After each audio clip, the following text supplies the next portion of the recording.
Bonjour à tous, j'espère que vous allez bien. Vidéo exceptionnelle aujourd'hui.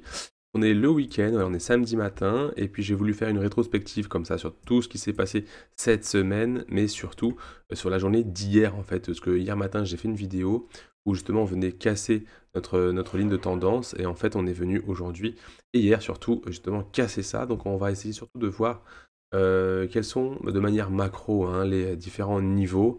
Et surtout aujourd'hui, j'aimerais qu'on prenne un petit peu de recul et qu'on regarde un petit peu ce qu'on a sur les différentes autres valeurs comme le SP500, comme le Nasdaq, le CAC 40, etc. Ça va être très rapide, on va passer dessus rapidement, mais vraiment, il faut qu'on comprenne un petit peu ce qu'il est en train de se passer. Bien évidemment, on a des indications fondamentales, mais également techniques, hein, tout simplement. Donc voilà, et je vais aussi vous parler du Fearing Grid où pour la première fois, enfin depuis pas mal de temps, on est revenu sur un sentiment plutôt neutre qui n'est pas forcément bien avec l'accumulation qu'on a au niveau justement des clusters de liquidation plus bas. Donc on va voir ça dans la vidéo aujourd'hui. Et nouveau sur la chaîne, je publie des vidéos tous les matins, toute la semaine sur la chaîne. Donc tu as un petit bouton pour t'abonner juste en dessous et mets la petite cloche pour ne pas rater les notifications. Voilà. Alors au niveau du Bitcoin, donc on a eu hier, là je suis en daily, on a eu hier justement une grande cassure en fait. Regardez, je vais juste vous retracer ici la ligne de tendance que l'on a ici. On est venu en fait, complètement s'extraire hein, de ce canal baissier ici, et en même temps également du range. Donc grosse force ici. En même temps, c'est un petit peu normal puisqu'au bout d'un moment où on a comme ça quelque chose de descendant, je vais mettre ça en jaune, quelque chose de descendant comme ceci, forcément au bout d'un moment il y a extraction, d'accord? Et ça d'ailleurs c'est une figure qui peut montrer extraction vers le haut, plus cassure. Et donc là, tout simplement, on va rechercher des niveaux qui sont très attendus, hein. Ce sont des niveaux en fait connus, donc ça s'appelle des zones de rechargement de short, hein, des zones qui sont ici et ici pour la plus petite time frame, d'accord? Donc tout simplement, on est en train d'y retourner, hein, comme ceci, comme ceci. Cependant, ce qu'on voit, c'est que ce mouvement hier, donc je vais juste agrandir, le mouvement a été accompagné de pas forcément beaucoup de volume, même si c'est vrai qu'on a quand même repris un volume vert, hein, ça veut dire que c'est plutôt du volume positif, du volume qui a été, où la vente était absorbée et qu'on vraiment on part sur du positif, avec un accompagnement ici sur le MACD aussi bullish. Donc en fait là, la force, elle a été reprise par les acheteurs. Mais la question c'est pourquoi en fait on a une reprise du cours, hein, du cours du volume du Bitcoin. Donc on a pris combien hier? On a pris, on a pris 11%, 12% hier, donc qui est vraiment important. On sait que parfois, pendant pas mal de temps, il se passe pas grand-chose, hein, comme ici par exemple, des gros ranges. Et donc on sait faire de ça. Niveau économie générale, donc je vais juste passer sur le SP500. On a une reprise, d'accord? Donc on est venu mécher ici sur notre petit point que je mets là. Donc regardez, si je prends un peu plus long terme, bon, des choses qu'on a déjà vues, hein. On l'avait depuis le crack Covid qu'on a eu en mars 2021. Et bien évidemment eu à plusieurs reprises des consolidations, hein, d'accord? Ici, on a eu ici, et là on est en train tout juste d'en avoir une autre. Les niveaux à surveiller, je le donne très rapidement, hein, sur l'SP500 qui un peu représente la santé de l'économie américaine, d'accord? C'est les 4271 dollars ici, d'accord?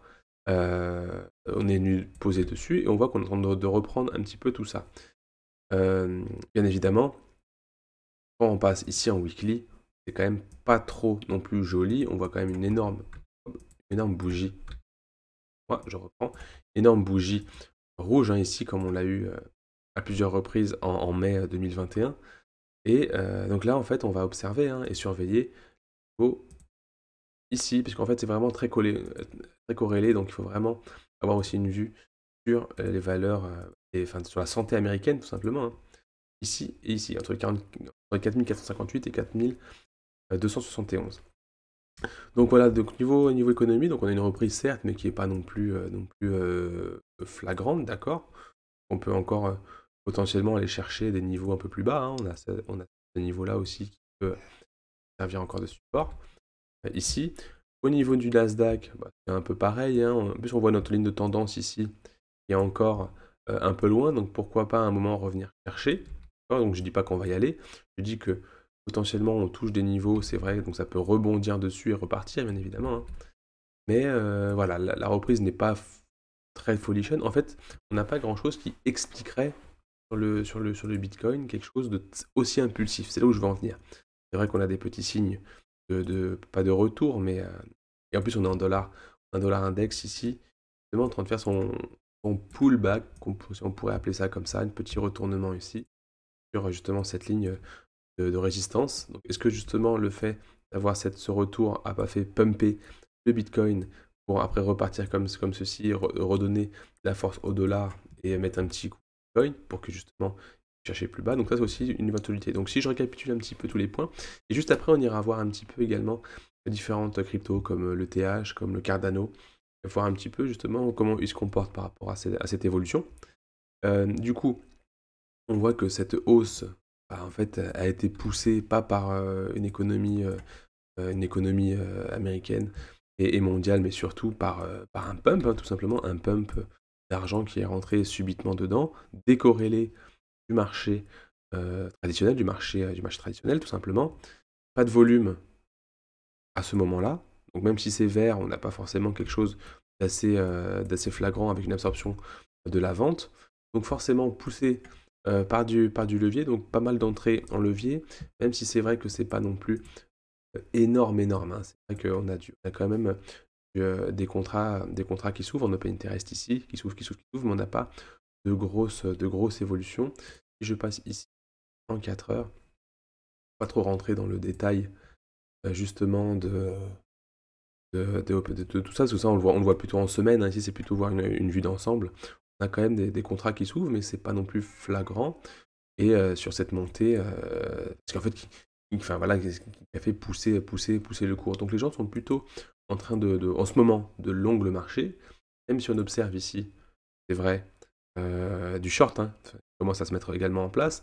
Là, en fait, c'est flagrant, hein. Vous regardez ces pics là, par exemple, à 47 210, avec un cluster énorme ici entre les 42 300 et 40 000. Et on regarde ici.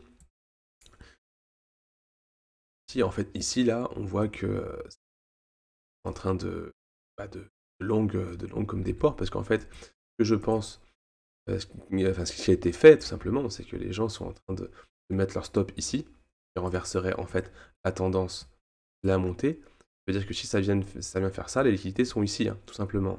Ici, ça s'est mis vraiment très fort, des clusters énormes. Je vais juste, avec vous, réduire un petit peu pour un petit peu en short, parce qu'en fait, ça... Hop, tac, tac, ça va reculer. Enlever la grosse mèche, boum. Et voilà, donc ça commence à... Quand même en short, on a vraiment les gens qui s'y connaissent un peu plus, qui vraiment voient justement un scénario plutôt baissier, hein. Bah, justement, les gens qui sont un peu plus à l'affût, renseignés, voient plutôt quelque chose plutôt baissier, hein, sur ce coup-là, parce qu'avec tous ces niveaux, il faudrait vraiment avoir quelque chose de très fort pour aller justement s'affranchir de toute cette zone ici, là, vraiment, qui a servi de rempart, hein, au Bitcoin. Donc potentiellement, pourquoi pas justement, si on prend du recul, hein, bien évidemment, du recul, on est bien sûr de manière... Là, je suis passé en hebdomadaire, ensemble. Hebdomadaire, voilà, une belle reprise, donc une bougie qui a complètement été avalée ici. Pourquoi pas une consolidation qui va prendre son temps, comment aller chercher la TH ici, puisqu'en plus on est en octobre. On sait que niveau saisonnalité, octobre, c'est plutôt une bonne période pour poser le bottom, entre guillemets, la fin justement de sa baisse, entre guillemets. Mais est-ce que c'est le début octobre ou est-ce que ça va être courant octobre? Que personnellement, pourquoi pas justement sécher un petit peu ce qu'on vient de voir et mettre un petit mouvement de panique, puisque regardez, si je passe ici, on est tout juste en train de reprendre un sentiment de neutre au niveau du fearing grid, au niveau de la peur et de l'euphorie. On est neutre à un moment où en fait on est en plein milieu d'un range où la direction n'a même pas été encore prise. Donc on commence à être positif ici, quoi. Donc boum, petit retour ici en bas de canal pour vraiment repasser dans quelque chose d'extrême peur ici. Ça c'est très bien pour nous. Très bien pour nous, puisque nous, en fait, au niveau de la communauté. Donc n'hésite pas également à rejoindre le Discord, rapidement. Je te mets tous les liens en description. Donc tu viens nous rejoindre, il y a un espace public. Je peux l'ouvrir juste là. On a un espace public ici pour parler de Bitcoin, d'altcoin, de tout ce que tu veux. Il y a beaucoup de sujets. échanger avec les communautés. Et donc nous, on surveille quoi? Bah, on surveille en fait cette baisse. Enfin, en fait, c'est vrai qu'on observe, on a des watchlists ici où on surveille justement les fondamentaux, les tokens sur Binance, etc. Mais on attend bien évidemment, on est encore positionné, on a récupéré un peu de cash à ce niveau-là, bien évidemment, hein, parce qu'on va pas non plus rester pour 100 cash. J'espère que vous, de votre côté, vous êtes également sortis quand j'en parlais dans les vidéos il y a quelques temps, il y a quelques semaines, et que vous êtes encore bien en cash, moins exposé aux cryptos, pour que en fait, on puisse bénéficier, s'il y a une dernière jambe ici, de toutes ces entrées, puisque là sur les alts, si on regarde le tel que j'ai présenté hier en vidéo, très très bien positionné. Là, on a un potentiel d'achat qui est complètement fou. Donc ça, je l'ai présenté hier. Regardez la vidéo, je vous le mets ici dans la fiche, la vidéo d'hier où j'ai donné 3 crypto-monnaies vraiment, vraiment très intéressantes. J'ai mis un petit peu les cryptos que je surveille, que je vous donne, voilà, ces cadeaux, je vous les propose en vidéo. Et donc là, je vais rapidement aller voir l'Ethereum, voir un petit peu comment ça se comporte. Bah, c'est pareil, hein, on a toutes les cryptos qui sont en train de faire leur petite reprise ici. Daily. Un Ethereum également qui est en train de casser ses tendances, etc. Mais si on regarde dominance, la dominance pour en finir un petit peu avec tout ça, la dominance Bitcoin, et ben en fait on voit que voilà, on est encore sous le joug du Bitcoin, et tant on sera dans cette phase comme ceci là, en plus voilà, là, ça se trouve on est en train de casser comme ceci OW ici là, en dominance, hein, on peut très bien être en train de casser. Et si on part de cette manière-là, le Bitcoin va suivre et va complètement absorber les alts, même si ça veut dire quoi? Bah, que c'est très bon. Le Bitcoin va pouvoir prendre sa tendance, les alts vont pouvoir prendre petit à petit leur structure de consolidation comme ceci. Si je passe par exemple sur un Cardano, si le Bitcoin part, j'espère que un Cardano par exemple va pouvoir un petit peu prendre son temps ici, boum, et faire quelque chose de très propre comme ceci pour aller chercher la TH et encore plus haut. Voilà, donc en fait, c'est vraiment très très bien ce qui se passe en ce moment sur le Bitcoin. Nous, ça nous plaît, on attend quelque chose. Enfin, on a plusieurs scénarios, bien évidemment. On n'a pas un seul scénario en se disant que ça vient là, on recharge. Non, parce que si ça décide de consolider et de repartir, on a également un scénario, que comme le tel, par exemple, on a besoin d'avoir vraiment des consolidations très très propres. Et je vous le montre comme ceci, hein. Ça, c'est vraiment, vraiment très sympa comme structure. Donc c'est très très bien ce qui se passe en ce moment. On va surveiller ça. Cette hausse, donc pour en conclure, c'est vrai que c'est en train de reprendre, mais attention à tout ça. On en reprendra dans cette vidéo lundi matin, d'accord? Donc n'hésite pas à t'abonner. Et puis je te dis, sois prudent avec ton capital ce week-end. Normalement, ça va un petit peu consolider tranquillement. Donc on se revoit lundi matin pour reprendre tout ça. Allez, ciao!